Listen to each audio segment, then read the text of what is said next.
The 23rd Psalm expresses some of the most beautiful and deeply comforting images in the whole Bible. Although it's technically about God the Father, I think it's impossible for us not to think of Jesus when we hear "The Lord is my shepherd," even though the psalm was written hundreds of years earlier. This warm pastoral metaphor and the simply stated faith, "I shall not want," resonates deeply with Christians, and it always has. It appears in the Old Testament. Jesus used it with his disciples, and it's widely used in Christian art and song. You may wish to have a look at our Good Shepherd window on your way out this morning. More than this, though, the Psalms also got a resoundingly happy ending, a blessed present, and a future with God. It's a beautiful poem, a beautiful song, and a beautiful expression of the relationship we have with God. Now, some of you may know that I plan our church services several weeks, sometimes even months in advance. When I was planning this service more than a month ago, the world was a very different place. On that peaceful February afternoon, words like coronavirus and pandemic, self-isolation and social distancing weren't on any of our radars. The over 150,000 people currently suffering worldwide, the nearly 6,000 dead, the worry and fear that are permeating so many lives around the world this morning, none of that was on our horizon. I had planned to preach this morning on Martha and Mary and Lazarus and Jesus, and I changed my mind last night around supper time. But I try to be faithful in my call to follow where the Spirit leads us in worship. So I want to share with you all instead a reflection on the 23rd Psalm, a personal favorite of mine that has grown more dear to me now that I count several sheep among my friends. Martha and Mary and Lazarus and Jesus will mostly have to wait for another time. Now, not all of you will know that in between being an archaeologist and being a minister, I spent about a year being a shepherd alongside my family. And there are a lot of sheep and shepherd metaphors in the Bible, but we aren't quite the rural society we once were, and we are definitely less reliant on sheep than the ancient Israelites and the people that Jesus knew. Not very many of us have a personal relationship with a sheep, other than noticing the fluffy white blobs out in the field if you're driving by. But Martin Luther, the German theologian who kicked off the Protestant Reformation 500 years ago, said that every minister who wants to preach on the 23rd Psalm should go out and get to know some sheep first. I have done that for you, my friends. And I have to tell you, after spending a year as a full-time shepherd and many more years part-time, he was right. The sheep stories in the Bible, acknowledging that God is my good shepherd, have taken on new meaning for me. So here's a little of what I've learned about sheep and about being a shepherd who loves her flock. Now, there are a few generalizations that you can make. Sheep are not very independent. They do need to follow someone. Sometimes they'll follow their shepherd, sometimes they'll follow another sheep.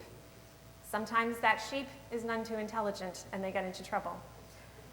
Sheep frequently panic when they are by themselves. They are very vulnerable to bruises and cuts, sprains and illnesses, wolf attacks, tripping in a groundhog hole, going through birth when they bring their lambs into the world in the spring.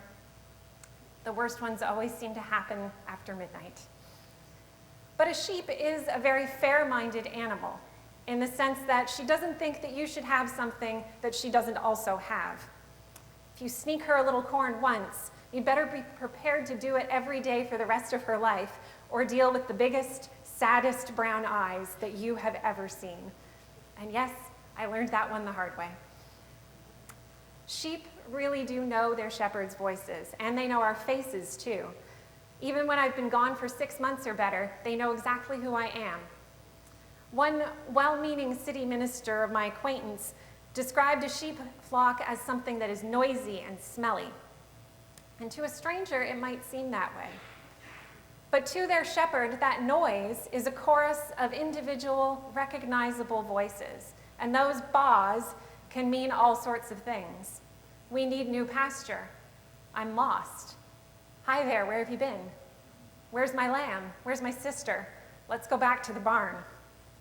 We've got a pair of sisters in our flock, actually, Dora and Delilah, who will stand one at the top of the hill and the other one down in the barnyard, and they will baw back and forth at each other, arguing about whether or not they should go into the barn or out to the pasture. And they will keep that up for a while. And yes, occasionally the barn can get a little smelly, but we clean that out. And the smell of hay and molasses and lanolin is kind of pleasant once you get used to it.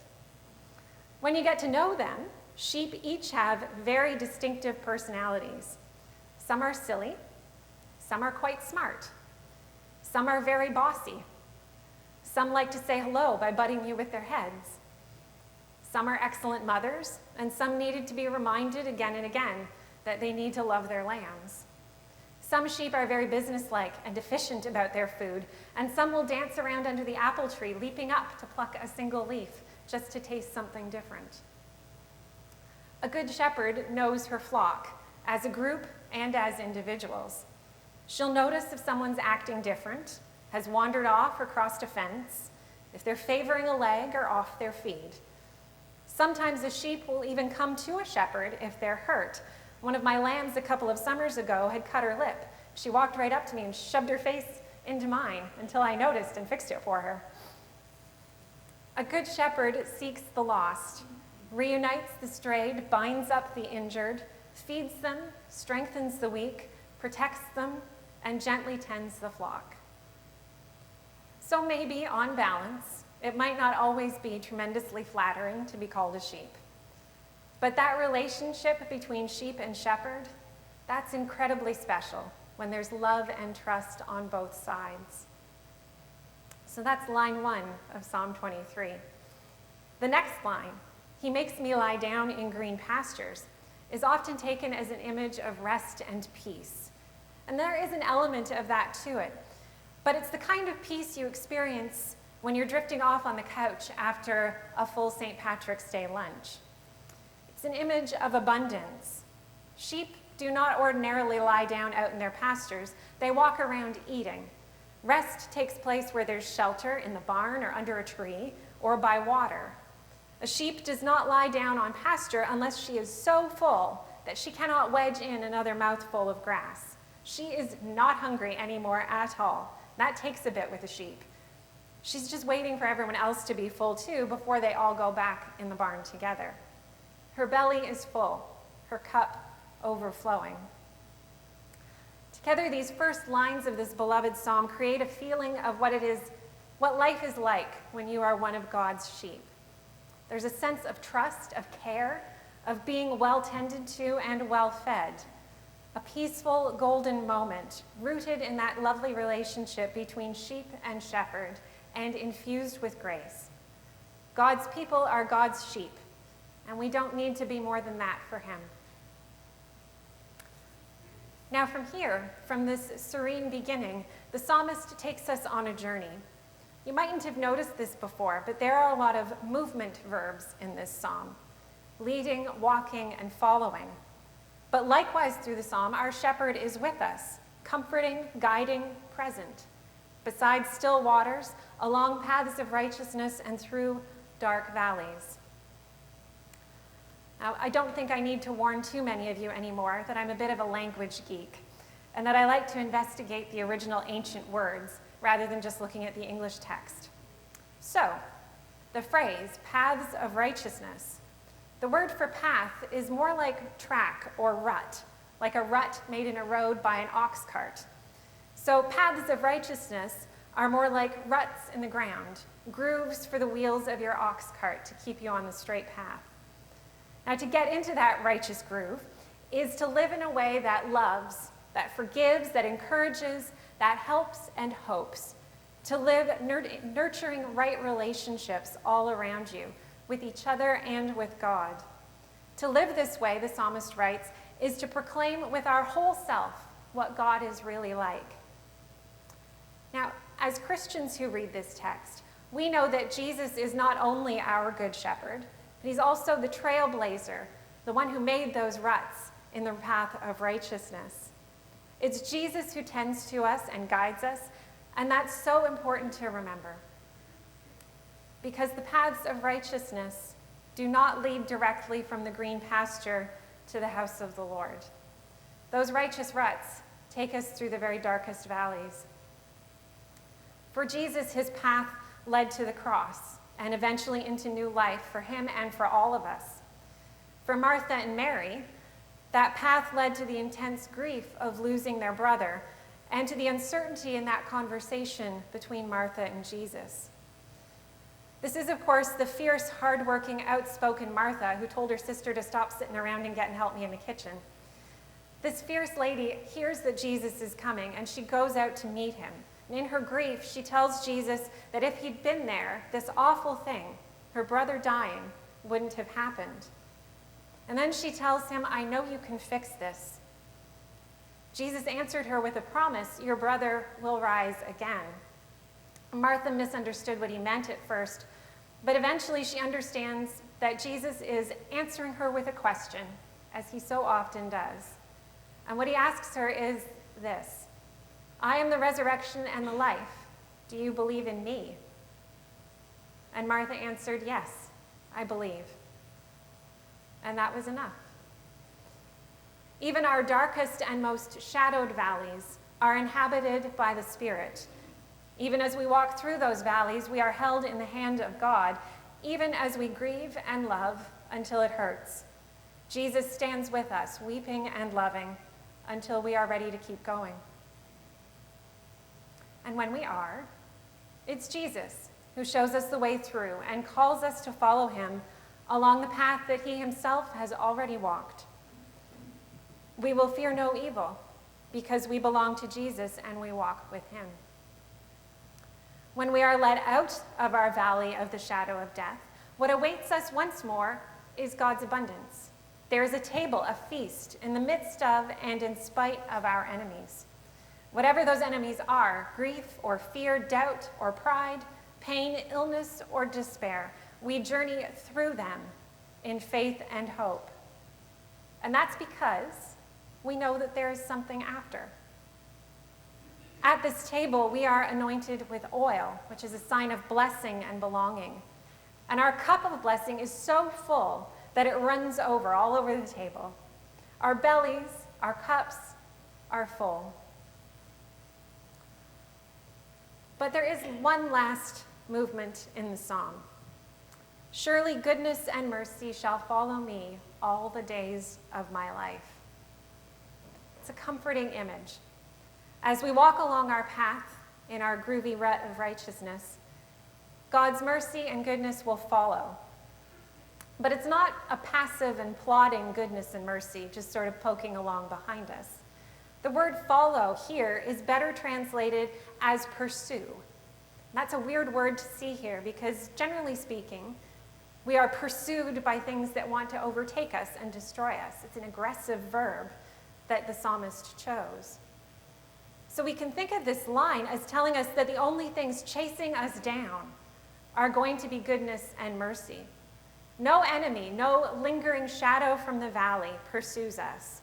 We will fear no evil because surely only God's goodness and mercy will be allowed to chase after us. In the final line of the psalm, I will dwell in the house of the Lord forever. It's like a sigh of relief at the end of a stressful day, isn't it?